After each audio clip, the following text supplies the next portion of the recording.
Hi hello friends, എല്ലാ കൂട്ടുകാർക്കും മഴതോരും മുൻപയുടെ പുതിയൊരു പ്രൊമോയിലേക്ക് സ്വാഗതം.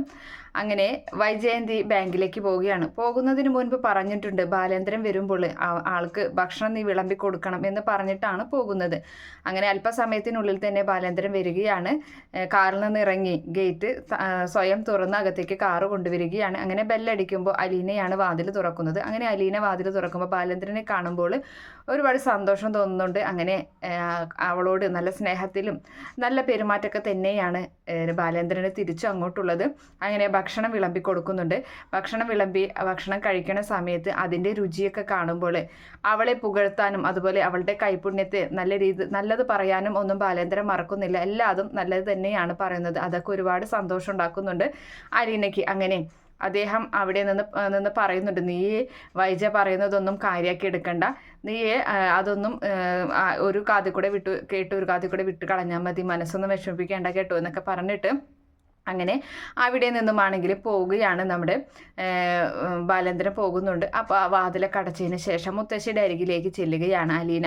അങ്ങനെ മുത്തശ്ശിയോട് ബാലേന്ദ്രൻ പറഞ്ഞ കാര്യങ്ങൾ, ആ സാറ് ഞാൻ ഉണ്ടാക്കിയ ഭക്ഷണം നല്ല രുചിയുണ്ടെന്ന് പറഞ്ഞു, അദ്ദേഹം നല്ല സ്വഭാവമല്ലേ മുത്തശ്ശി എന്ന് ചോദിക്കുന്നുണ്ട്. അപ്പോൾ ആ സമയത്ത് ഉറപ്പായിട്ടും അപ്പോൾ അവരൊക്കെ തീരെ കഴിവില്ലാത്ത ആൾക്കാരായിരുന്നു. പണ്ട് ഞങ്ങളുടെ വീട്ടിലേക്ക് ജോലിക്ക് നിന്നിരുന്നൊക്കെ പോലത്തെ ആൾക്കാരായിരുന്നു അവരൊക്കെ, അവൻ്റെ അച്ഛനൊക്കെ എന്നിങ്ങനെ പറയുമ്പോൾ എന്നിട്ട് എന്താ ആ വീട്ടിലെ ഒരു മകളെ അദ്ദേഹത്തിന് കല്യാണം കഴിച്ചു കൊടുത്തത് എന്നൊക്കെ ചോദിക്കുന്നുണ്ട്. അപ്പോൾ ആ സമയത്ത് അതൊക്കെ ഒരു കഥയാണ് മോളെ, അതൊന്നും പറയാതിരിക്കുക ഭേദം എന്ന് പറയുന്നുണ്ട്. അപ്പോൾ എന്തായാലും ഇതിൻ്റെയൊക്കെ പുറകിൽ നമ്മുടെ കുഞ്ഞിരാമൻ സാറാണ്. അദ്ദേഹമാണ് വൈജയ്ക്ക് ഇങ്ങനെ ഒരു അബദ്ധം പറ്റിയല്ലോ, അലീന വയറ്റിലുണ്ടായ അങ്ങനെ ഒരു അബദ്ധത്തിലാണ് അത് ഉണ്ടായിട്ടുള്ളത്. അപ്പോൾ ആ കുഞ്ഞുണ്ടായതിനു ശേഷമാണ് ബാലേന്ദ്രന് ഈ ഒരു വൈജിയെ കല്യാണം കഴിച്ചു കൊടുത്തിട്ടുള്ളത്. അങ്ങനെ അതിനുശേഷമാണെങ്കിൽ പിന്നീട് കാണിക്കുന്നത് നമ്മുടെ ചിന്നുകുട്ടിയെയാണ്. ചിന്നുകുട്ടി ആ പടിക്കൽ അങ്ങനെ ഇരിക്കുകയാണ്. എന്നിട്ട് മുറ്റത്തേക്ക് ഇങ്ങനെ നോക്കുന്നുണ്ട്, വഴിയോരത്തേക്ക് നോക്കി കണ്ണും നട്ടിരിക്കുകയാണ്. അപ്പോൾ അവിടേക്ക് ഒരു സിസ്റ്റർ വരുന്നുണ്ട്. എന്താ ചിന്നുകുട്ടി ഇവിടെ ഇരിക്കുന്നത് എന്ന് ചോദിക്കുന്ന സമയത്ത്, അതെ, നക്ഷത്രം വാങ്ങാനും കേക്ക് വാങ്ങാനും പോയിട്ട് എന്നെ പറ്റിച്ചു, അവർ വന്നില്ല എന്ന് പറയുന്നുണ്ട്. അപ്പോൾ ആ സമയത്ത് ആരാ മോളെ എന്ന് ചോദിക്കുന്ന സമയത്ത് അലീന ചേച്ചിയും രേവതി ചേച്ചിയും കൂടി പോയത് ഇതുവരെയും വന്നില്ല എന്ന് പറയാണ്.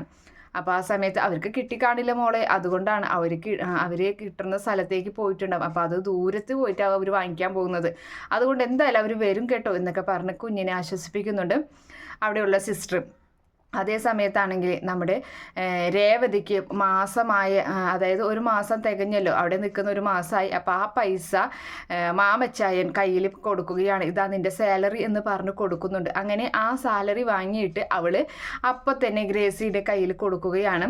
അവൾ പറയുന്നുണ്ട്, എനിക്കിതിൻ്റെ ഒന്നും ആവശ്യമില്ല, എനിക്ക് ജീവിച്ചു പോകാനും ഭക്ഷണവും വസ്ത്രവും ഒക്കെ നിങ്ങൾ തരുന്നുണ്ട്, പിന്നെ എനിക്കിതിൻ്റെ ആവശ്യമില്ലെന്നൊക്കെ നമ്മുടെ രേവതി പറയുന്നുണ്ട്. എന്തായാലും അത് അവൾക്ക് തന്നെ അർഹതപ്പെട്ടതാണെന്ന് പറഞ്ഞിട്ട് അവളുടെ പേരിൽ ഒരു അക്കൗണ്ട് തുടങ്ങി അവൾക്ക് തന്നെ ആ പൈസ ഒക്കെ ഇട്ട് കൊടുക്കുകയൊക്കെ ചെയ്യുന്നുണ്ട്. അങ്ങനെ അതിനുശേഷം കാണിക്കുന്നത് അലീനയുടെ വീട്ടിലേക്ക്, അതായത് നമ്മുടെ വൈജയന്തിയുടെ വീട്ടിലേക്ക് ഹരി വരികയാണ്. അങ്ങനെ ഹരി വണ്ടിയിൽ വന്നിറങ്ങിയത് ബെല്ലടിക്കുമ്പോൾ അലീന വാതിൽ തുറക്കാണ്. എന്താ എന്ന് ചോദിക്കുന്നുണ്ട്. അപ്പോൾ ആ സമയത്ത് എന്തായിരുന്നു എന്ന് ചോദിക്കുകയാണ്. അപ്പോൾ അല്ല, ഈ പകൽ സമയത്ത് ഇവിടെ മറ്റാരും ഇല്ല, ഞാനും മുത്തശ്ശിയും മാത്രമുള്ളൂ, അതുകൊണ്ടാണ് എന്താ എന്ന് ചോദിച്ചതെന്ന് പറയുന്നുണ്ട്.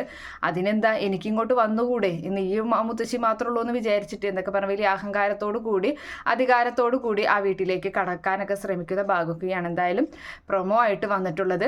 കാത്തിരുന്ന് കാണാം. ഈ റിവ്യൂ ഇഷ്ടപ്പെടുകയാണെങ്കിൽ ഈ ചാനലൊന്ന് സബ്സ്ക്രൈബ് ചെയ്ത് സപ്പോർട്ട് ചെയ്യുക. Okay friends, by, thank